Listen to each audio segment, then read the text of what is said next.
आज हम सीखेंगे कक्षा 10 के मैथ की यूनिट संख्या 6। क्लास 10 मैथ की यूनिट 6 जिसका नाम है त्रिभुज।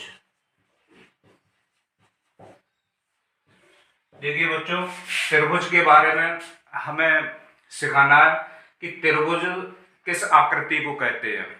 हम कहेंगे कि त्रिभुज हम उस आकृति को कहते हैं जिसमें 3 भुजाएं होती हैं, 3 शीर्ष होते हैं, 3 कोण होते हैं, जिन तीनों कोणों का योग 180 अंश होता है। जैसे कि मैंने एक त्रिभुज बनाया जिसके नाम मैंने दिए ए, बी और सी।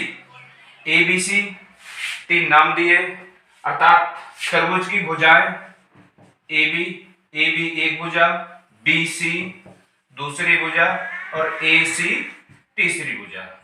तथा त्रिभुज के अंदर 3 कोण भी होते हैं।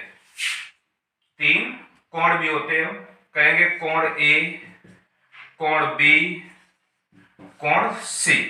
तथा इन तीनों कोणों का योग जो रहता है, कोण ए प्लस कोण बी प्लस कोण सी बराबर 180 अंश का। फिर अगली बात यह रहेगी त्रिभुज की कि त्रिभुज में 3 शीर्ष भी होते हैं।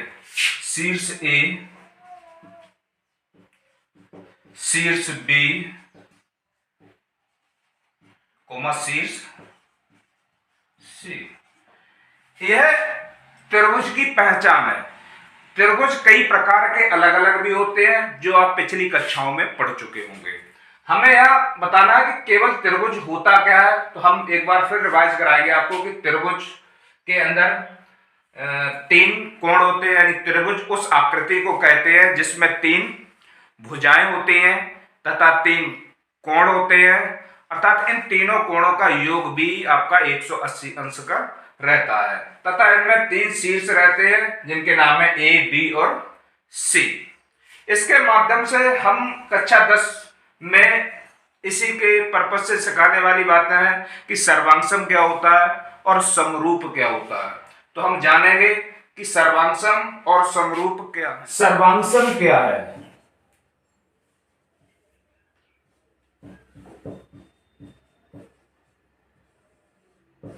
देखिए, हम कहेंगे कि सर्वांगसम हम उस आकृति को कहते हैं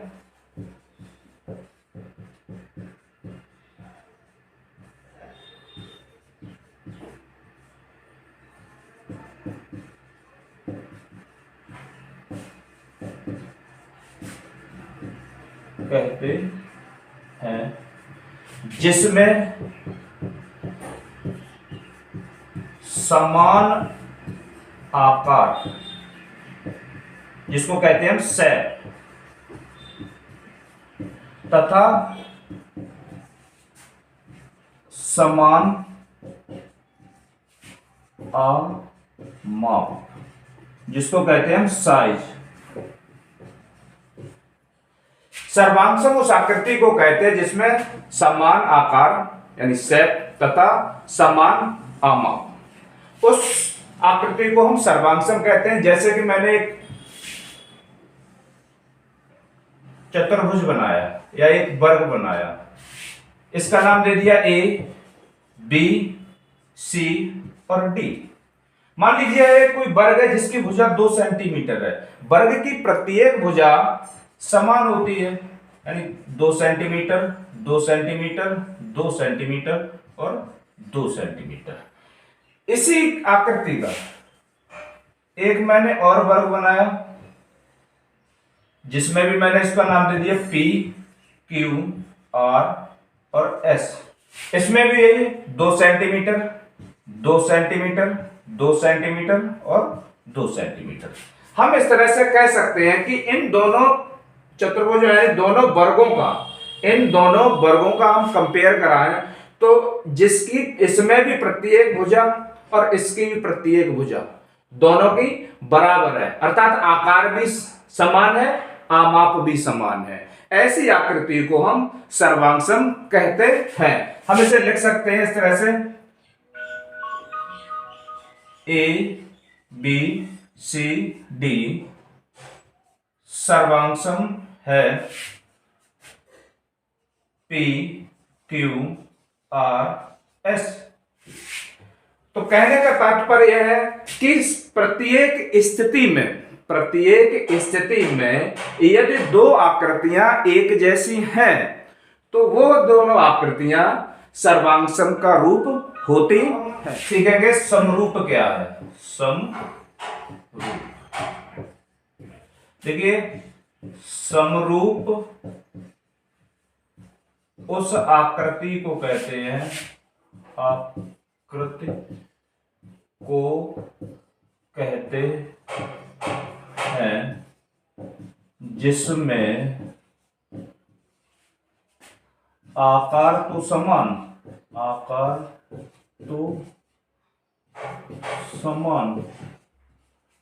परंतु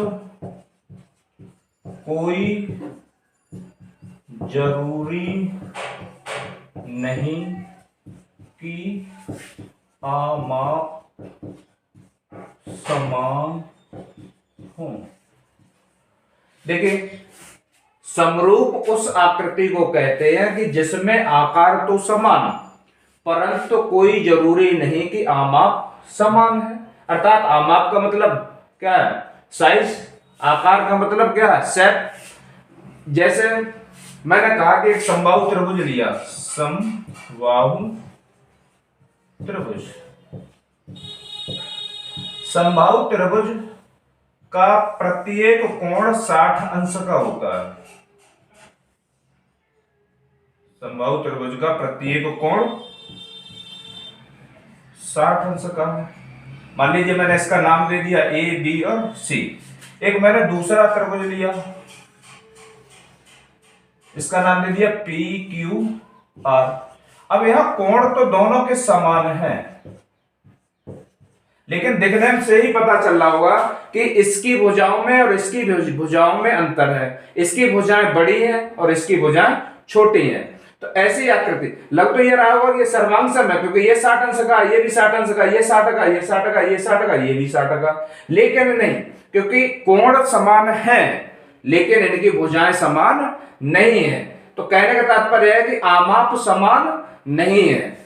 जबकि सर्वांगसम में क्या होना चाहिए कि प्रत्येक स्थिति में कोण भी समान हो और भुजाएं भी समान हो, तब तो वह सर्वांगसम होगा। लेकिन जब कोण समान है और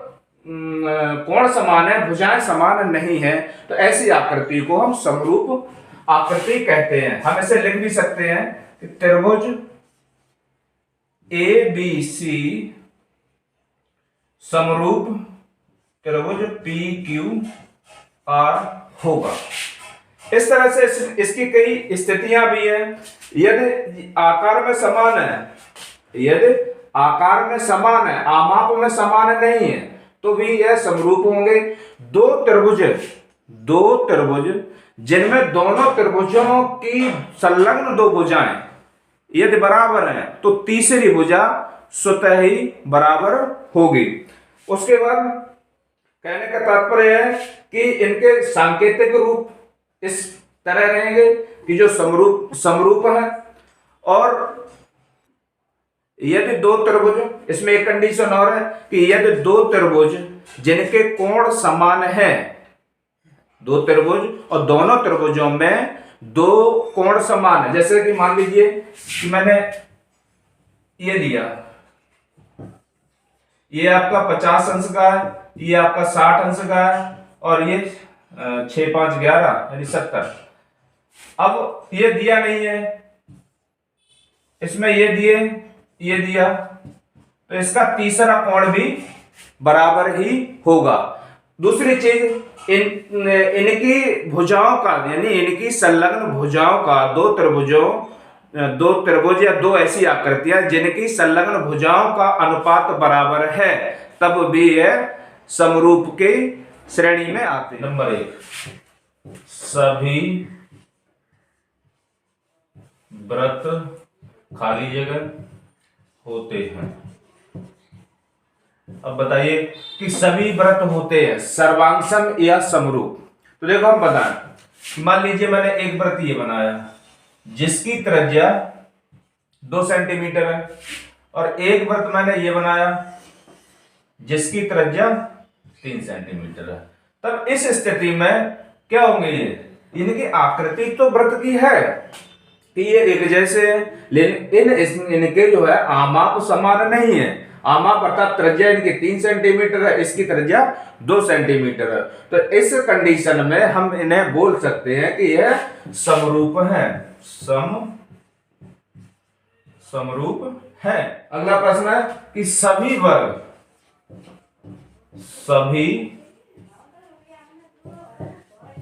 वर्ग फिर खा लीजिएगा होते हैं। तो इसमें भी देखिए सभी वर्ग, मान लीजिए मैंने एक 2 सेंटीमीटर रेखा का एक वृत्त बनाया जिसका नाम ए बी सी और डी है। इसकी त्रिज्या इसकी भुजा कितनी है, 2 सेंटीमीटर 2 सेंटीमीटर 2 सेंटीमीटर। एक मैंने वर्ग बनाया जिसकी भुजा 3 सेंटीमीटर 3 सेंटीमीटर 3 सेंटीमीटर और 3 सेंटीमीटर। इनका नाम दे दिया मैंने P Q R और S।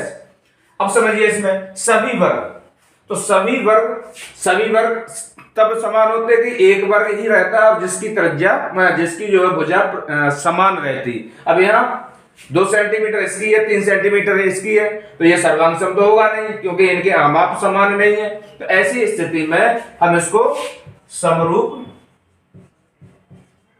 कहते हैं। अगला है इसी का तीसरा, सभी खाली जगह त्रिभुज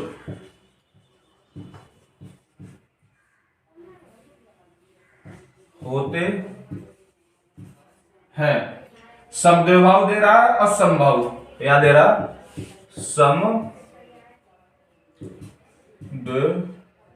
समद्विबाहु और एक दे रहा समबाहु। अब इसमें देखो सभी त्रिभुज होते हैं, सभी त्रिभुज समरूप होते हैं, सभी त्रिभुज समरूप होते हैं। तो देखिए सभी त्रिभुज कौन से, समद्विबाहु त्रिभुज समरूप होता नहीं है। अभी मैंने एग्जाम्पल में बताया था कि समबाहु जिसका प्रत्येक कोण 60 सेंटीमीटर का तो होता है लेकिन प्रत्येक भुजा समान नहीं होती है, इसलिए हम कहेंगे समबाहु त्रिभुज। अगला प्रश्न है, कहा प्रश्न ने भुजाओं की समान संख्या वाले दो बहुभुज समरूप होते हैं यदि उनके संगत कोण, देखिए मैंने बताया ना कि संगत कोण, यदि उनके संगत कोण क्या है, यहां बराबर हो, बराबर। प्रश्न मैंने नहीं लिखा है, मैं बता दे रहा हूं कि यदि उनके संगत कोण बराबर हो तथा उसमें फिर आगे दिया उनकी संगत भुजाएं। तो मैंने भुजाओं के बारे में बताया था कि अगर यदि उनकी संगत भुजाएं कैसी हो, समानुपात में, समानुपाती हो। अब प्रश्न संख्या 2 देखेंगे। प्रश्न संख्या 2 में क्या दिया है, कहा कि निम्नलिखित युग्मों के 2 भिन्न भिन्न उदाहरण दीजिए। पहला दे रखा है इसमें समरूप आकृति, समरूप आकृतियां, समरूप आकृतियां। अब देखो समरूप आकृतियों की बात करें, या तो फिर हम ये कहें, मान लीजिए एक त्रिभुज मैंने बनाया, एक त्रिभुज बनाया, मान लिया इसका नाम है ए, इसका नाम है बी और इसका नाम है सी। ये भुजा हमारी 2 सेंटीमीटर है, ये भुजा हमारी 4 सेंटीमीटर है, ये भुजा हमारी 3 सेंटीमीटर है। अब दूसरी आकृति बनाई, तो एक बार मैंने बताया था कि त्रिभुज की भुजाओं के अनुपात, 2 त्रिभुजों की भुजाओं के अनुपात यदि समानुपाती हैं, जैसे समानुपाती, ये भुजा 2 सेंटीमीटर की है, हमने ले लिया इसको 4 है, ये 3 है, तो इसको दे दिया मैंने 6 है, ये 8 है। अब इसका अनुपात अगर हम देखें, अनुपात देखें तो 2/4, 2 एकम 2, 2 दूनी 4, यानी 1/2। इस वाली भुजा का 3/6, 3 एकम 3, 3 दूनी 6, 1/2। इस वाली भुजा का ले लिया 4/8, तो 4 एकम 4, 4 दूनी 8। अर्थात इन भुजाओं का अनुपात बराबर है तो भी आकृतियां समरूप आकृतियां होती हैं। तो समरूप आकृतियां, हमसे प्रश्न ने पूछा कि समरूप आकृतियां, तो सब जरूरी नहीं है कि हमने त्रिभुज ही बनाया, आप और कुछ भी बना सकते हैं, लेकिन कहने का तात्पर्य है कि समरूप आकृतियां जो हैं वो कंडीशन में रहे, जो कोणों से, भुजाओं के अनुपातों से और परिभाषा के अनुसार। परिभाषा में हमें ये याद रखना है कि आमाप का जरूरी नहीं है समान हो, लेकिन आकार समान हो, समरूप आकृतियां कहलाती हैं। ऐसी अगला प्रश्न है, ऐसी आकृतियां जो समरूप नहीं है, ऐसी आकृतियां, अगला इसी में है कि ऐसी आकृतियां जो समरूप नहीं है। तो सीधी सी बात है, एक वृत्त को बना दो और एक त्रिभुज को बना दो, ये दोनों आकृतियां समरूप नहीं है। प्रश्न है, बताइए कि निम्नलिखित चतुर्भुज समरूप है या नहीं। तो निम्नलिखित चित्र दे रखा,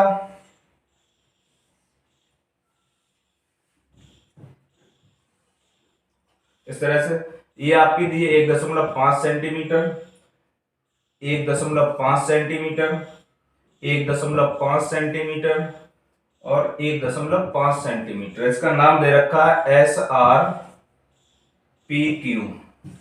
एक दूसरी आकृति इसी में दे रखी है,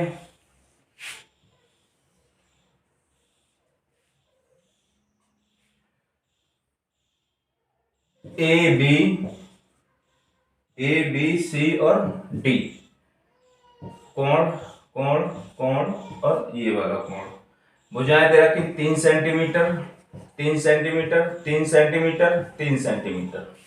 अब देखने में ये लग रहा होगा कि यह समरूप की आकृति है, क्योंकि भुजाओं का अनुपात तो समान लग रहा है कि ये 1.5 है, ये 3 है, 1/2 हो जाएगी, इसका भी वही लग रहा है। लेकिन यहाँ बताया गया कि समरूप में कोण यदि बराबर है तब, और जब भुजाएं, इससे पहले मैंने बताया भी कि कब कब समरूप की आकृति होगी।